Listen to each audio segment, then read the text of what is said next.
Welcome to the Hard to Kill podcast, the official podcast of the Hard to Kill program, the world's leading program for driven individuals looking to gain direction and momentum, where we aim to break down the complex, multifaceted and holistic factors of human performance and optimization. Both on the program and on this podcast, we will be discussing and excavating everything pertaining to psychological resilience, physical robustness, and leading by example with discipline and tenacity to create a culture of winning, especially in the turbulent, frenetic, and high-tempo world of the ambitious individual. This is Marc, the creator, senior DS, and head coach of the Hard to Kill program.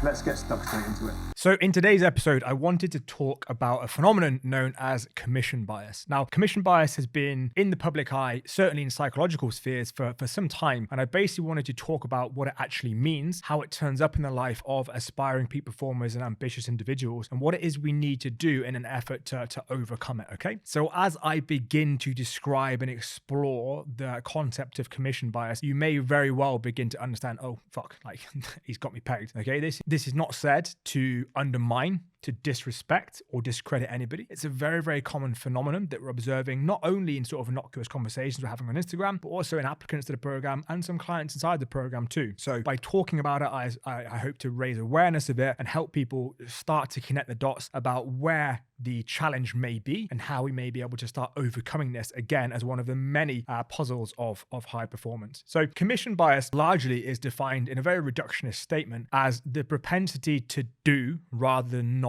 do, okay? And it's ordinarily driven by a degree of insecurity, believing that doing more will be better, and we continue to want to do more even if it does not improve the outcome, expedite the process, or often sometimes it even makes things worse. So if we think of analogies here, if we think of situations, if we think of scenarios where this is true and where we see it an awful lot, if we were to give an individual a goal, and they want to achieve something, and then we would say, right, we want you to draw a training program for that. And this individual decides they're going to train 3 times per week. Okay, fantastic. Because of commission bias, because they're an ambitious person, and it's relatively exclusive to ambitious people, they then think, oh, well, actually, I could do a little bit more. And before you know it, there's an extra session, like an ancillary session that's been added in one of the rest days. And then fast forward a couple of weeks, they still perceive that progress isn't being made at the appropriate rate or one they deem to be acceptable. So there's now another recovery session. Or we'll just do a recovery run, just like 3-4 miles. If we allow that to continue, again, owing to commission bias, within like a couple of months, there's been such an accelerated rate of commission bias that before you know it, this person's trained like 3 weeks and hasn't had a single day off, and is then wondering why they're getting injured and they're not progressing their strength metrics, and they're getting ill and they're not sleeping appropriately, and why they're constantly tired, and why no amount of fucking crack-laced pre-workout will get them fired up and motivated for a session. So there's a very easy analogy from a training perspective. But we also see it in an educational and self-development space too. And what I mean by that is I've long been an advocate that if you find one good book and you were to read it 10 times across 1 year, you'd extract, implement, and benefit far more from that book than you would if you read 10 mediocre books or even 10 good books across the course of a year. But yet when we like sort of put that message out, people still have this inherent necessity to want to read more. Again, owing to commission bias, we want to do more and we perceive that more is better, even though it's actually of detriment. Because I can't speak enough of how many people who have bought books that maybe have been spoken about on social media, or even I've spoken about on social media, and then you were to check in with them in 3 months, oh, how's that book going? And they either haven't started it, got 2 chapters in and never went any further, or have read it but haven't actually implemented any of the things that were learnt in it. And the last is really rare, that someone's actually read it cover to cover. So when we understand how commission bias is turning up in our life, we can start to see how we oversubscribe ourselves. And therein lies the issue, that oversubscription, that doing more is better. Because actually, when we cut to the core of it, it's a form of procrastination. And procrastination's a fucking buzzword at the moment. Every fucking cunt and his dog's talking about it. But I want to really, sorry, by the way, excuse my French. But I really want to cut to the core of it, because it gets perilously close on social media to either excusing an individual for procrastinating or berating. And I actually want to talk about, well, this is why we do it, and therefore education leads to awareness can lead to acceptance can lead to then creating a strategy off the back of it. So when we understand that commission bias is what drives oversubscribing ourselves, and that oversubscribing ourselves is procrastination, we can start to question, well, why do we do this? Well, I've long said that high performers, ambitious individuals, and driven humans procrastinate in very, very different ways to people who do not fall under those categories. Some people have different values values in life, and that's okay. That the world requires all types of people to function and to turn, and we need people people who value safety, security, stability, so on and so forth, and fulfill roles that give them that in order for us to have the freedom, the autonomy to be enterprising and entrepreneurial and discover freedoms and do different things. And that's okay. That's part of human society. That's the way the world works. We cannot and should not attempt to change that. But understand that if you fall into that category, then you are going to procrastinate in a very, very different way. What I mean by that is you're aware of the inherent flaws of spending too much time on social media. You're aware of all of the most obvious and common types of procrastination, social media, avoidance, so on and so forth. And to an extent, you've probably made something like an effort or started to curtail the propensity to do that. A great many high performers that I speak to that are aspiring to join the program have already tried deleting Instagram from their phone or spending less time on social media or really refining and distilling how they spend their time to sort of eke out the best productivity they can with the tools they have available. But yet the reason why commission bias and subsequently oversubscription is so insidious and so dangerous to the high performer is it because it feels credible. It feels like it ought to be good for us. It feels noble. Like if we're doing more, that should be better. That, we're not just scrolling on social media, we were getting another training session in. We weren't like just, again, scrolling on social media, we were reading another book. Because this then starts to become infectious to all other areas of life. An individual who is, training 4 times per week and making good progress decide they need to do another session. And then also somebody offers them an entrance to a race in 6 weeks, and they jump on that opportunity. And then someone offers them an opportunity to go to a beginner's class in jiu-jitsu, and they jump on that opportunity. And before we know it, that individual who was consistently training to a very high standard with great intensity and was making headway towards their goal is now enormously oversubscribed, borderline burnt out, exhausted, really starting to hit what we refer to as non-functional overreaching, which is the appropriate adage that we otherwise know as overtraining in layman's. They're really non-functional overreaching, which means they're no longer seeing actual return on investment in their training. And in fact, their performance is actually starting to diminish from session to session. Their immune system starting to get suppressed, so on and so forth. And it's a really quite slippery slope that comes at an accelerated rate and leads someone to just being a fucking broken human. But they're in that state. And then we have to ask, well, why? So we know there's commission bias and we understand why that is because we have an inherent inclination towards doing. We know that commission bias leads us to oversubscribing, okay? And we know that oversubscribing is actually a form of procrastination. Well, why are we procrastinating? Because it feels like it's viable, credible, like doing more should be better. But actually, we can go deeper than that again and understand that this individual is procrastinating because they dare not fail, because they're protecting their ego, because to go all in on just one thing leaves you vulnerable to failure. Let's paint the picture for a moment. Let's pretend that an individual aspires to run their first ever marathon, okay? And they've got a training program and they're lifting 3 times per week and they're running 3 times per week, which is probably pretty appropriate for most first-time marathon runners. But inherently, deep down, their ego is terrified because maybe they experienced emotional pain as a youngster. Maybe they weren't very good at something and that got identified or highlighted to them. Maybe they failed at something that didn't feel very nice in the moment. So now their ego has remembered that. It is recalling those really uncomfortable physiological and emotional memories. And it remembers that if you put all your eggs in one basket and if you try really hard and you still fail, that's very emotionally challenging. That's very emotionally painful. And we can't really deal with that. We don't know how to facilitate that. So instead, well, we know that we can't say no because we're accountable to it. And we know we want to be a high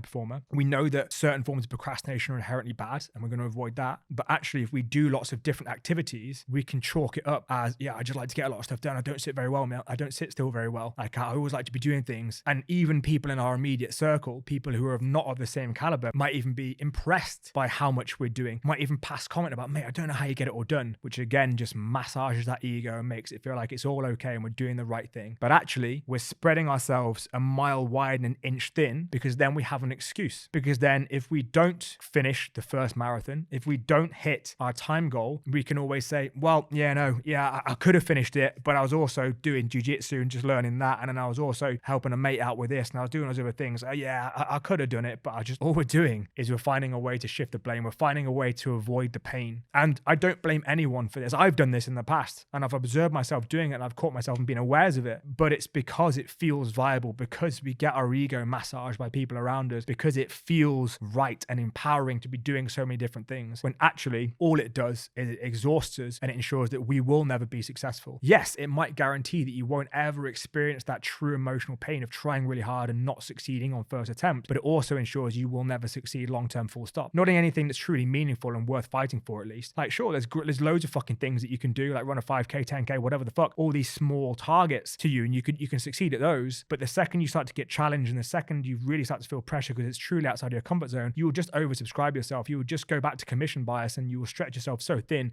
that you have absolutely zero chance of being successful because because you're not giving that task the level of respect, responsibility, time, energy, and emotion that it actually requires to be successful. So we've started at talking about commission bias and how actually we're oversubscribing ourselves. We've talked about how oversubscribing ourselves is a form of procrastination, and that we're procrastinating because actually deep down inherently we're afraid of failure. So although we started relatively surface level and we started looking at the psychological phenom, this is why we do it, and this is why it impacts and affects so many individuals. And we see it all the time. We see it because we study these problems and we have this degree of awareness because that is our role. Our role is not just to create logical solutions of here's a training plan with less training. Try saying no to this, because you have to understand the root cause. You have to understand the psychological before you can begin to do battle with the logistical elements of these problems. And we are the best in the world. And I truly stand by that statement as a hill I'm willing to die on. We are the best at the world at working with peak performers because we've worked with so many already, because of the way we lead our lives, because of us coaching from a place of authenticity. We have awareness about when we've caught ourselves doing it and we've studied it and we understand how it manifests and we've mapped the territory. And now we can't give someone the answer. We can't tell them you're here, this is how you get to here, but we can give them the map and we can walk alongside them. We can give them course correction. We can give them bearings and we can hold them accountable to that when they start oversubscribing themselves once again. And again, I can't speak highly enough of how insidious it is and how widespread it is. People oversubscribe themselves and then proclaiming a degree of nobility that they're doing so many different things. And it typically tends to be,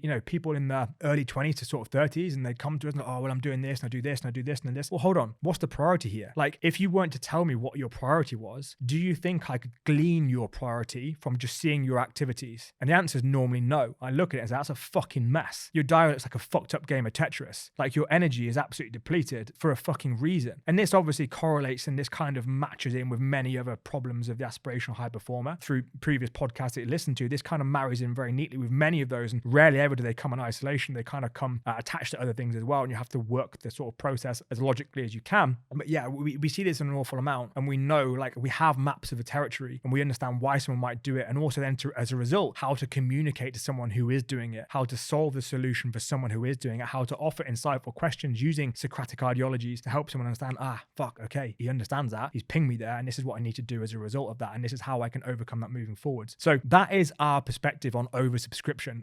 We do not kind of believe that it has the nobility that one would proclaim that it has, and actually it's a form of insidious procrastination to avoid the emotional and relatively challenging pain of failure. So in terms of now, how do we overcome that? Well, I've spoken to our skill, to our experience, and our authority in leading people to overcome this, but there's also some things that you can do in just listening to this podcast, and largely it's about reframing failure. It's about doing the inner work. It's about going back and thinking of times where maybe you did experience emotional pain as a result of maybe feeling like you're inadequate or feeling like you weren't successful, and really beginning to do the work on that and beginning to ask questions about whether or not what you formed as a belief system in that moment is actually true. So there's that element of it. And in doing so, again, you will reframe failure. Are you still reframing failure as something that is terminal? Do you perceive it opens you up to ridicule, to mock, to judgment? And are there people in your immediate circle and vicinity who are exacerbating that? People who make you feel like you can't try and fail without them taking the piss. I mean, banter's one thing, and we all fucking love a little bit of it, but it can be enormously counterproductive when it stops being fucking funny for you. When you go home and you sit with it and you think, fucking hell, this is discouraging me. And not that you'd ever maybe say that to yourself out loud, but there are a great many individuals, once again, who reach out to work with us who feel like they can't talk about their dreams, hopes, aspirations, and plans because they would be sneered at. There would be a sideways glance. There would be a mocking comment. So those are the main two things that you can do, is go back and think, oh, when did I potentially form this belief system, without becoming a psychotherapist yourself, but think of when that happened, because for many it's typically quite obvious, whether they grew up in a very high pressure environment where they were always kind of only praised if they were good at sport and nothing was said if they were bad, then they didn't feel heard when they weren't successful there.